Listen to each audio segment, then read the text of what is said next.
My stepdaughter treated me like a stranger for years. Now I refuse to pay for college. The first time I met her, she barely looked at me. She was 10 years old, sitting at the kitchen table with a bowl of cereal in front of her, lazily stirring the spoon without actually eating. Her mother, my then girlfriend, had told her I was coming over for dinner. I had prepared for this, knowing that children could be wary of new people. I figured I'd go in with a gentle smile, ask about her interests, maybe crack a joke to make her feel at ease. But when I stepped inside, she didn't lift her head. I greeted her mother first, giving her a quick kiss on the cheek before sitting down across from the little girl. I said, careful to keep my voice light, open, "Hey, it's nice to meet you." She shrugged, barely, just a small shift of her shoulders, her spoon still dragging circles through the soggy cereal. Her mother winced, reaching out to smooth the girl's hair. "Come on, Emily, say hello." Emily sighed, pushing the bowl away. "Hi," she mumbled. Not cold, not rude, just indifferent. I didn't let it throw me. I asked her a few questions, what grade she was in, what she liked to do for fun. She gave me short answers, not meeting my eye, and I could feel the conversation dying before it even had a chance to start. I wasn't stupid. I knew this was going to take time. What I didn't know, what I couldn't have known, was that time wouldn't change anything. For the first year, I tried to take things slowly. I didn't push. I didn't act like I was stepping into some dad role. I was just a presence, someone who was around, someone her mother loved. I tried to be patient. When her mother and I got married, Emily stood stiffly beside her mother in the wedding photos, arms hanging at her sides. She looked nice in her pale blue dress, but she had the expression of someone attending a formal event out of obligation, not joy. I knew she wasn't thrilled about the marriage, but she didn't act out. She wasn't a bad kid. She didn't rebel, didn't scream, didn't fight me being there. She just didn't care, or at least that's how it felt.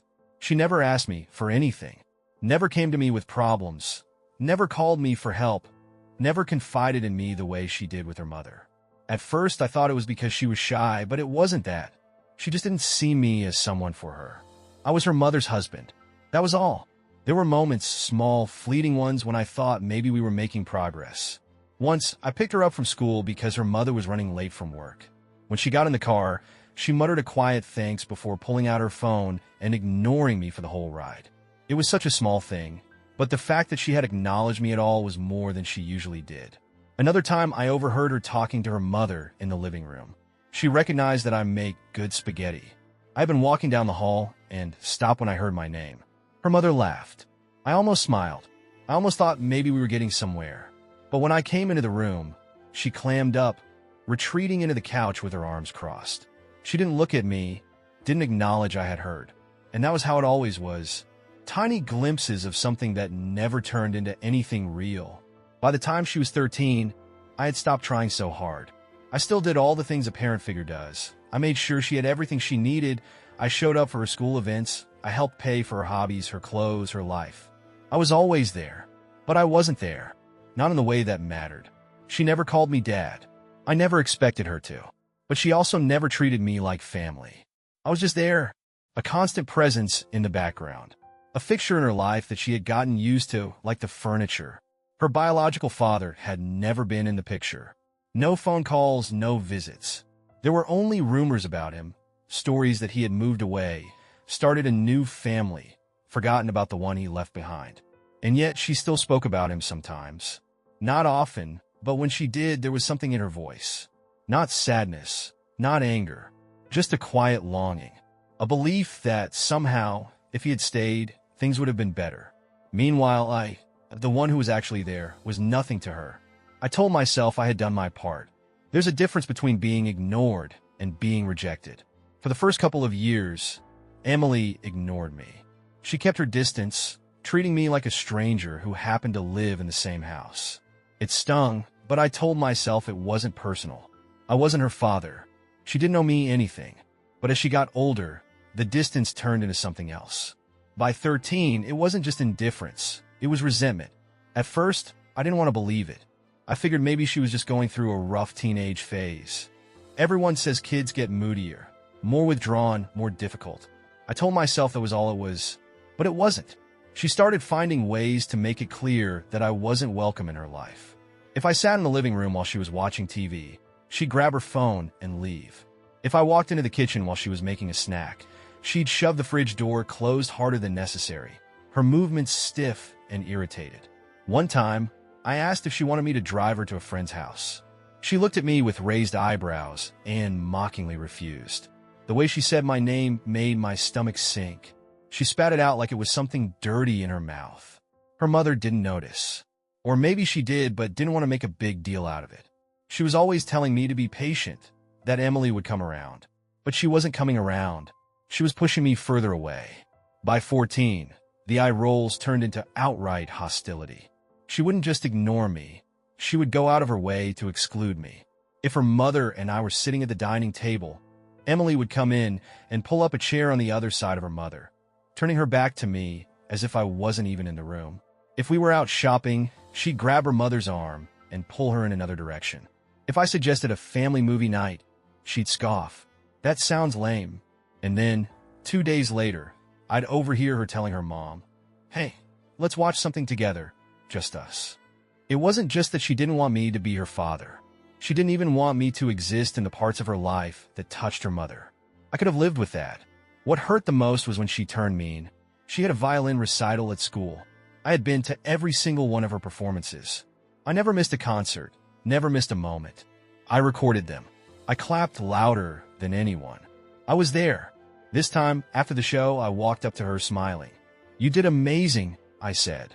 "I could tell you've been working really hard." She barely glanced at me. Her mother reached over to squeeze her hand. "We're so proud of you, sweetheart." Emily smiled at her. Then her eyes flickered back to me, and the smile disappeared. She sighed, crossed her arms, and said, "Can we go now?" That was when I felt it, the sharp, twisting realization that she hated having me there. That night, I sat on the couch in the dark after my wife had gone to bed. I stared at the floor, running through everything in my head. Every school run, every lunch I packed, every ride I gave her, every bill I paid, every little effort I had made to be there for her. And it hit me, none of it had mattered. Not to her. I wasn't her father. I wasn't even someone she tolerated. I was an intruder. I still did what needed to be done. I still paid for things, still showed up when her mother wanted me to, still made sure she had everything she needed. But I stopped waiting for her to see me. And for a while, that was how it was. Until college. Emily never started treating me like family. She didn't suddenly become warm, didn't ask how my day was, didn't act like I was anything more than a piece of furniture she had grown used to. There was no shift in our relationship. No moment where she saw me in a new light. No realization that I had always been there. She simply started expecting things. At first, it was subtle. She'd walk past me in the kitchen and casually throw out, "We need more groceries," as if it was my job to take care of it. There was no question, no request, just an assumption that I would handle it. Then it was, "I need a new phone soon." Not a question, not even an indirect "Mom said I could get one. Can you take me?" Just a flat statement, like she was informing me of an expense that I was obligated to cover. And then one night, she sat across from me at the kitchen table and got straight to the point. She folded her hands neatly, her face calm, unreadable. There was no hesitation in her voice as she said we needed to talk about her tuition. Not would you be willing to help? Not I know we haven't been close, but I'd really appreciate it. No, this was a simple "we need to talk," like it was an obligation I should have already understood. I set down my coffee and looked at her. She met my gaze without flinching, completely unfazed. She explained, as if it was the most obvious thing in the world, that college was expensive, that she'd need help with tuition, housing, and everything else that came with it. She said it casually, like she was discussing the weather. I leaned back in my chair, watching her. There wasn't a trace of doubt in her voice, no hesitation in her posture. It was clear she fully expected me to say yes. And why wouldn't she? To her, this wasn't a favor. It wasn't a request. It was simply what should happen. I asked why she thought it was my responsibility, and she gave me a look. One of those "are you really that stupid?" expressions, as if the answer was obvious. Because I was married to her mother, she explained slowly, the way someone might speak to a child. Because that meant I was supposed to help with things like this. I let her words settle between us. "No, please. No, I know we haven't been close, but I'd really appreciate it." Not even a fake attempt at pretending she saw me as family.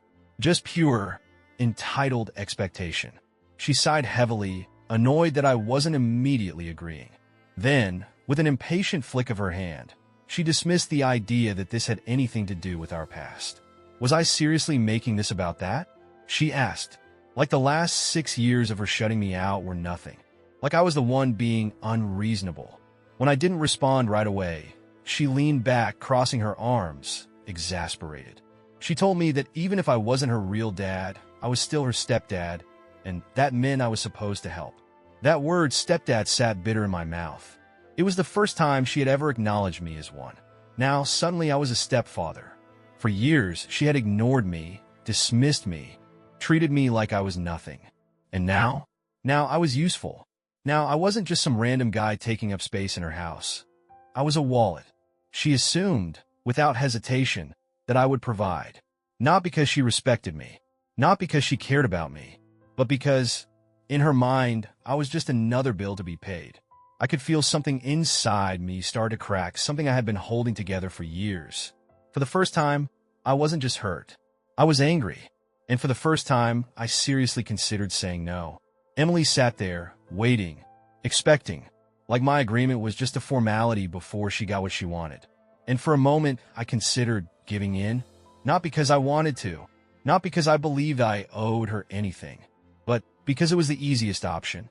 Because saying yes meant avoiding an argument, avoiding drama, avoiding the inevitable blow-up that was coming. That was how it had always been. For years, I had let things slide. I had swallowed my pride, pushed aside my own feelings, let her keep me at arm's length without ever demanding more. I had done my part without expecting gratitude, without asking for acknowledgement, without making a scene. Because that's what adults do, right? That's what good step-parents do. But something about this moment, about her entitled tone, about the way she didn't even pretend to care about me as a person, hit me differently. I wasn't just some invisible background figure in her life anymore. Now I was an ATM, and I wasn't okay with that. I took a slow sip of my coffee, meeting her expectant gaze, then leaned back in my chair and told her no. The reaction was immediate. She blinked, her expression twisting in genuine confusion, like the word didn't compute. It was almost comical, the way she stared at me, like she had never even considered no as a possible response. She demanded to know what I meant, her voice sharper now, the casual confidence cracking at the edges. When I repeated myself, keeping my tone even, her jaw dropped. The disbelief turned into outrage, her hands flying up in exasperation. She called me selfish. I was stunned for a second, watching her work herself up over something she had assumed was a given. She wasn't asking me for help. She was informing me that I would provide it. And now that I wasn't falling in line, she was furious. She scoffed, shaking her head, launching into how she needed this, how college was expensive, how I could afford it. Then, with venom in her voice, she threw out the accusation that I was only doing this because I was petty, because she had never called me dad. I felt something snap. Raising a hand, I cut her off mid-sentence. The shift in my tone must have caught her off guard because for the first time, she actually stopped. Her mouth snapped shut, her shoulders tense, as if realizing she had pushed too far. For years, I had let her walk all over me, let her ignore me, dismiss me, treat me like I was nothing. But this? The entitlement, the blatant assumption that I owed her thousands of dollars without so much as a please? That was too much. She huffed, crossing her arms, muttering under her breath that I was being ridiculous. I told her what was actually ridiculous. How she had spent years treating me like a stranger, and now, suddenly, I was supposed to finance her life. That set her off again. She rolled her eyes, scoffing at me like I was too dense to understand basic logic. She pointed out that I was married to her mother, and of course that meant I should be paying. I tilted my head, watching her, letting the moment stretch between us before I finally spoke. All these years, she had been so sure, so firm in her belief that I wasn't her father, that I wasn't her family. And now, when money was involved, suddenly I was? The realization flickered across her face for only a second before she covered it up with more anger. She shoved her chair back, calling the whole thing bullshit. Then, as she stormed toward the stairs, she threw out one last warning, that this decision was going to look really bad for me. As if that mattered. As if my refusal to fund her life would somehow make me the villain. I sat there, listening to the stomp of her footsteps, the slam of her bedroom door.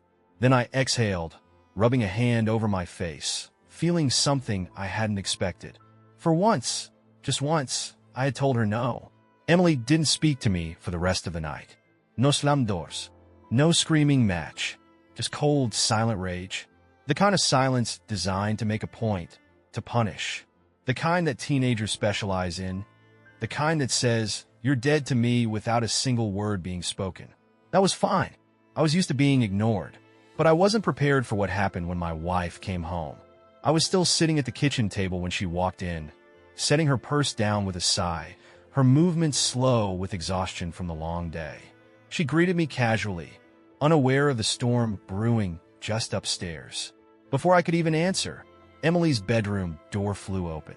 Heavy, deliberate footsteps pounded down the hall, and within seconds, she was in the kitchen, her expression twisted in self-righteous fury. She didn't hesitate, didn't ease into it. She came straight for her mother, arms crossed tightly, her tone sharp and accusatory. She announced, loud enough to make sure I heard every word, that I had refused to pay for her college. She spat out the words like they were a betrayal, her voice rising as she detailed exactly how I had dismissed my supposed obligation, as if she had uncovered some great injustice. The accusation landed hard. My wife, caught off guard, blinked in confusion, looking between the two of us. Emily turned to her, jabbing a finger in my direction, making it clear that I was the problem, that I had simply decided, out of nowhere, to abandon my duties. I braced myself.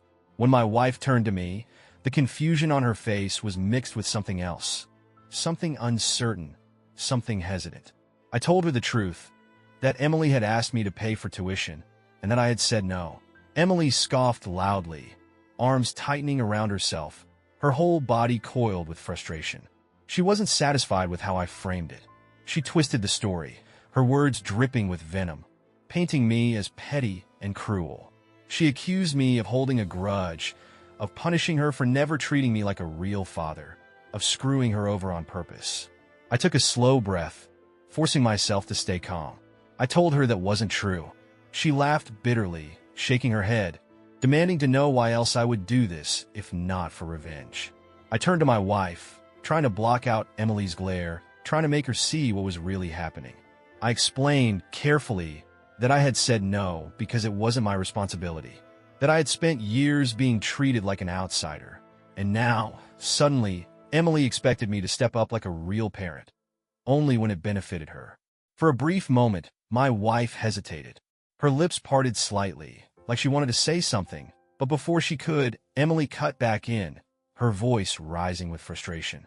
She reminded her mother of every promise ever made, of every assurance that college wouldn't be a struggle.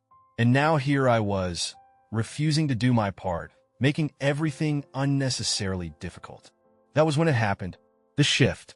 The doubt in my wife's eyes hardened into something colder. Something that wasn't just confusion anymore, but disappointment. She turned to me fully now, arms crossed, her expression firm. She asked why. Why was I doing this? I let out a slow exhale, pinching the bridge of my nose. I told her the truth, that I wasn't Emily's father, that I never had been, and that Emily herself had made that very clear for years. And now, suddenly, she wanted me to be one? Emily let out a disgusted noise, scoffing loudly, snapping at me to get over myself. I ignored her. I kept my eyes on my wife, trying one last time to make her understand. This wasn't about revenge.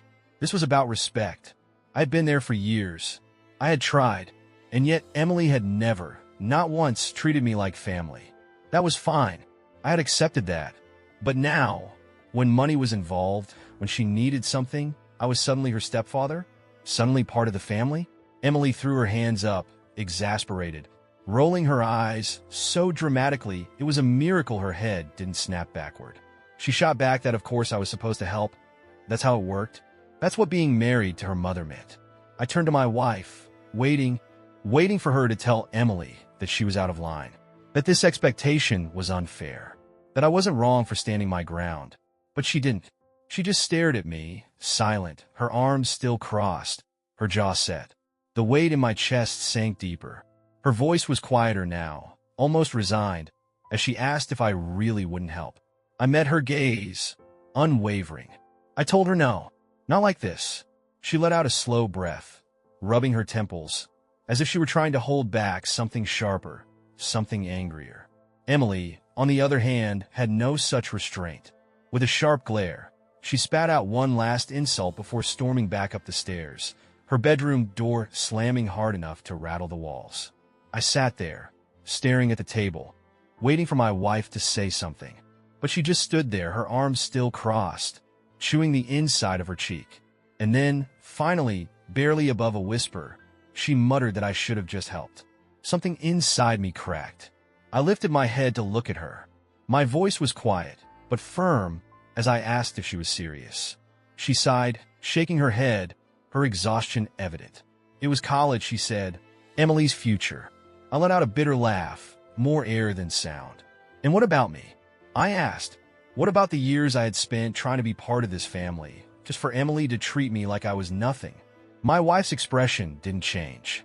She simply exhaled, rubbing her forehead, and said Emily was just a teenager. That was it. That was all she had to say. I reminded her that Emily wasn't a child.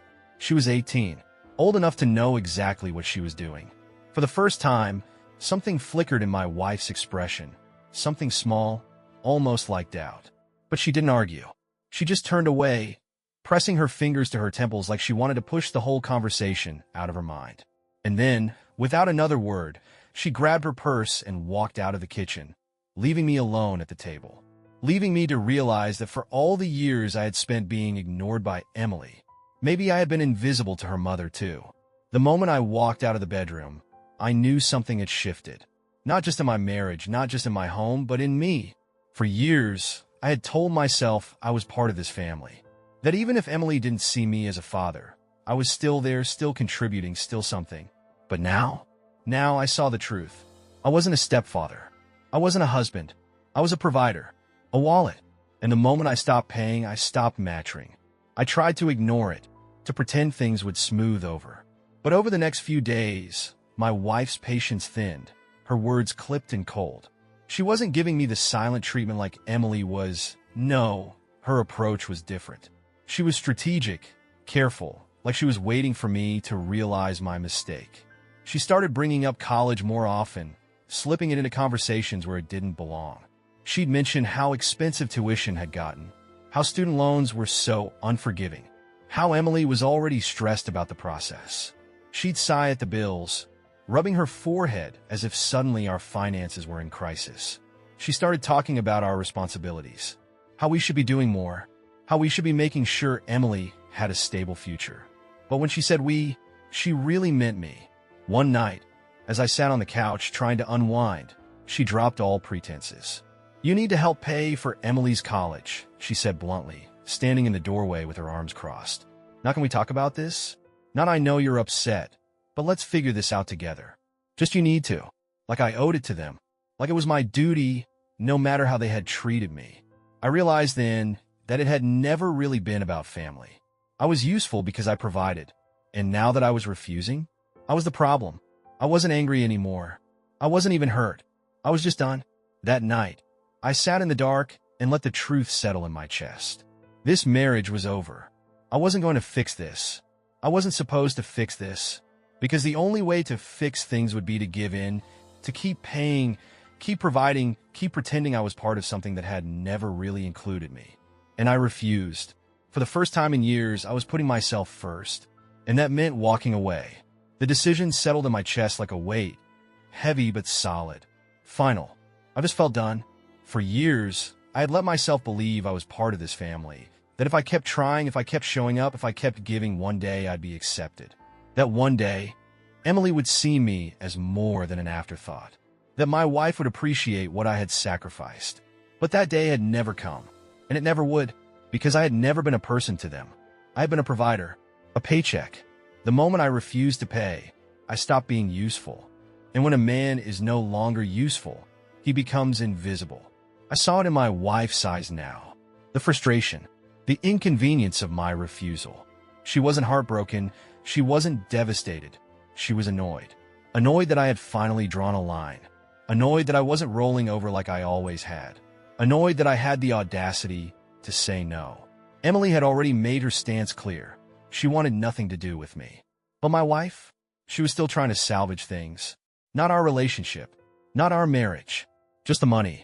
She stopped hiding her disappointment. Stopped pretending to understand my side. And I saw it for what it was. A last-ditch effort to get me to change my mind. But I wouldn't. And she knew it.